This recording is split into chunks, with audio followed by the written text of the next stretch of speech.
Hi, it's Sharon from SharonTheReader.com. I know you must wonder, what does this girl read? And the truth is, I read tarot cards. But I also think quite a bit. I was thinking about the artist known as Banksy. No one knows who he is. And it brought me to thinking about the piece of art that was sold at auction for 1.4 million. It was called Girl with a Balloon.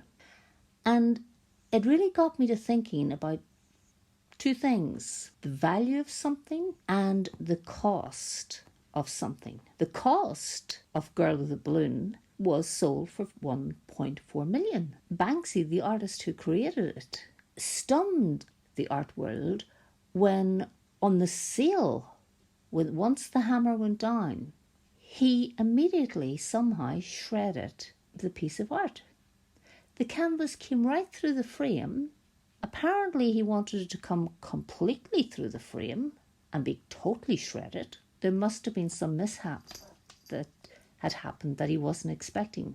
So we had a little bit of the art piece still in the frame, and we had the rest shredded right through. And it was stunning to watch, because this person, whoever he may be, doesn't seem to have any value of the material world. It was almost like a joke. It appeared to me that he was playing on the public. And I'd be really honest with you, I thought it was a very important thing that he did. It was an important gesture of his own work, the destruction of what he had created. And while you would think that the destructive piece would not sell, the piece itself actually went up in value after the destructiveness. And I say destructiveness not in a bad way, because we create and we destroy all the time. This is how most people live. I think everyone does it. We create, we destroy something. And at the end of the day, the amazing thing is, if you looked at Girl with a Balloon, I'm not sure that I would turn around and say, that's something I would buy. It's not my type of art. It does not appeal to me. But one of the things that really majorly appeals to me is the way that Banksy actually disregards the very thing that can earn 1.4 million. It's like almost a joke in the sense that people, and they would have to be, and we do live in a tiered society. We live in a class society, and we live in a very materialistic world. And it seems to me that his view on this material world is, it's there. And the thing was, it was there for us. Everyone saw it. Not just the people who had gone to the auction, not just that. It had nothing to do with just the people who went to the auction. It actually was on the news. You were actually part of this piece of art in the living moment. Living art. And to think that you can do something like that, and obviously it didn't cost him a thought. It was, okay, you think this is wonderful art? Well, watch what I can do with this wonderful art that I have created. Now I'm going to actually destroy it right in front of your very eyes. And it was quite startling. I stood watching it and was kind of like, oh my God, that's amazing. So in actual fact, if you look at it, he had created a piece of art, therefore it had value as art because he's a sought after artist. And yet it became even more his work, his art, by the very fact that whilst not even standing next to it, he was able to become part of the art. And that was the destructiveness of it, which was art again in its own sense. It became a living piece of art right in front of your very eyes. What amazes me is our need to have something like that at such a cost. And of course, there are pieces that are going as well for equally as much and more. And at the end of the day, one human being has the need to possess that piece of art. It really isn't for the public. It's not for the bottom tier, certainly not. It's not for the middle tier. It's for the top tier in the society of human beings who can afford to actually purchase something like that. I listened one day to Elton John speak, and he said, I don't go to museums or art galleries because I can't buy anything. And I find that really strange in the sense that, do you have to be able to buy something to value it? I have gone to museums, I have gone to art galleries, and as a normal person, loved some of the stuff I saw, liked some of the others, and there was also pieces that just didn't take my fancy. It doesn't belittle them in any shape or form, it just means that it's not my choice. I wouldn't look at that and go, I must go back and take a second or third viewing of that painting.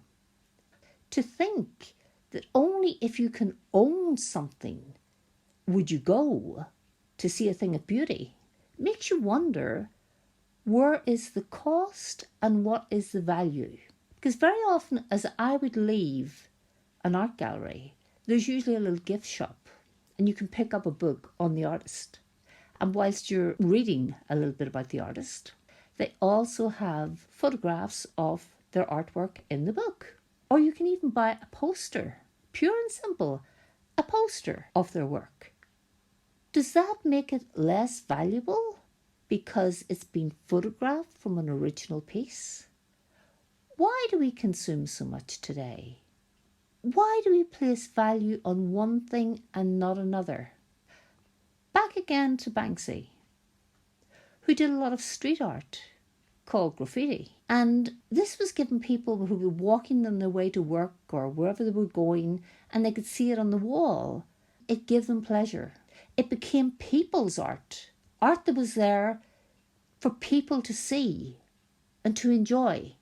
And then within a few hours, someone came with a bucket and a brush, and they went over that piece of art. It was worthless. It was graffiti. It was for the common man. So what about the common man? Why in our schools are we not taught the history of art? The history of art is so fascinating when you get into it. When you have someone who's teaching the history of art, they have their little pointer, their little red dot, and they'll go, and do you notice that, the child under the table? Do you notice this, something that you haven't even thought about seeing? Then it really opens your mind up, and it really makes you look at pieces and appreciate them on a completely different level. And yet, you will not find that in schools. When they have an art class, it's for the pupil to actually sit and sketch or paint. But at no stage are we taught anything to do with the appreciation of art. I find that very sad. And what makes me so sad about it is art is a beautiful thing. It should be accessible to everybody, not just the very wealthy, to actually every living human being. It should be accessible. And you can maybe pay a small fee to go into a gallery and see it, but at least allow people in their educational world to actually study the history of art. I went through primary school and grammar school. I actually went through college after that. But it wasn't until I actually took a course in university on the history of art that I was aware about anything other than, I like that piece, I don't like that piece. There was no teaching of the history of art, which I think is a downright disgrace. The system and the way we live today in our own culture of society allows only a certain amount of people to actually access that. Such nonsense. It's rubbish to look at it like that. If something's beautiful, it's beautiful, or should be, for everyone to judge whether they find it beautiful or whether they don't find it beautiful, but they have the choice because they've been educated that way. And that's what I find such a crying shame. That at the end of the day, it's not taken into consideration for your working class person. Perhaps your middle class person, I'm not sure about that, but most certainly not your working class person. There's no one going to teach them the history of art. So it will always remain on the upper tier, the upper class. And I think that is one of the things that, even though I would say Banksy's piece, Girl with a Balloon, which then became Love is in the Bin, for me, just watching it, that gave me a greater appreciation of the artist than the piece itself. It was actually the interaction with the artist and his piece and the destruction of his piece, which made, for me anyway, the art alive. It became a living thing. But no, working class people are not taught these things in school. And I seriously think it's time that they were. And also, you don't need to own a Banksy to appreciate it. I don't view Elton John's opinion of any value that you must own something. And if you can't own it, it is of no value. It is of value to stand in front of any art piece that you yourself personally feel you love or you really like, or the piece that you go back to maybe 2 or 3 times. That's valuable. It's valuable to you because it has enriched you. And so that's my view on art. And I really think it's overdue that working class people get a view of what art history is and the story behind paintings that actually leaves you quite breathtaking. So that's my thought on art. I really seriously hope I didn't waste your time and that you can understand where I'm coming from and hopefully have an opinion. If you get a chance and you have an opinion, please post below. Let me know what your thinking is. Is art for everyone? Or is it for those who can afford it? The chosen people? Just let me know what your feelings are. Until soon, take care as always. Enjoy. Sharon. Bye.